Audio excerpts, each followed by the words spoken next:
2026 சட்டமன்ற தேர்தலில் 200க்கும் மேற்பட்ட தொகுதிகளில் வெற்றி பெற வேண்டும்.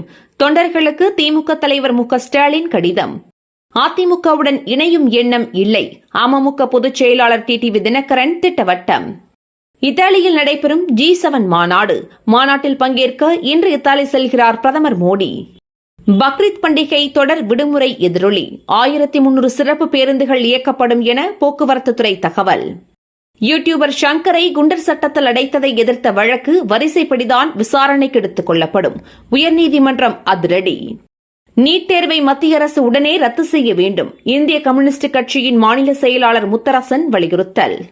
கேரளாவில் பாஜக கால் பதித்ததற்கு காங்கிரஸ் தான் காரணம். அம்மாநில முதலமைச்சர் பினராயி விஜயன் குற்றச்சாட்டு.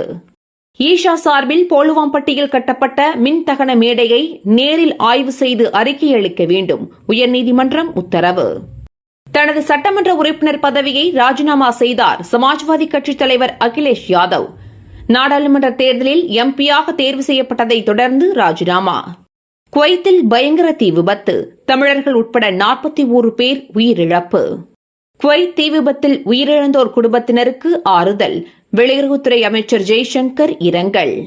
ரஷ்ய ராணுவத்தில் வலுக்கட்டாயமாக சேர்க்கப்படும் இந்தியர்கள் உடனே நாடு திரும்ப அனுமதிக்க வேண்டும் என மத்திய அரசு வலியுறுத்தல். வேகமாக வளரும் பொருளாதார நாடாக இந்தியா நீடிக்கும். உலக வங்கி கணிப்பு. விமான விபத்தில் உயிரிழந்த கிழக்கு ஆப்பிரிக்க நாடான மலாவியின் துணை அதிபர் சவுலோ சிலிமா. அவருடன் பயணித்த 10 பேர் உயிரிழப்பு. தமிழகத்தில் தென்காசி, திருநெல்வேலி உள்ளிட்ட 9 மாவட்டங்களில் கனமழை நீடிக்கும். வானிலை ஆய்வு மையம் தகவல். தினம் தினம் நடக்கும் முக்கிய நிகழ்வுகளை சுருக்கமாகவும் தெளிவாகவும் தலைப்புச் செய்திகள் வழியே அறிந்து கொள்ள QLN நியூஸ் சேனலை சப்ஸ்கிரைப் செய்யவும்.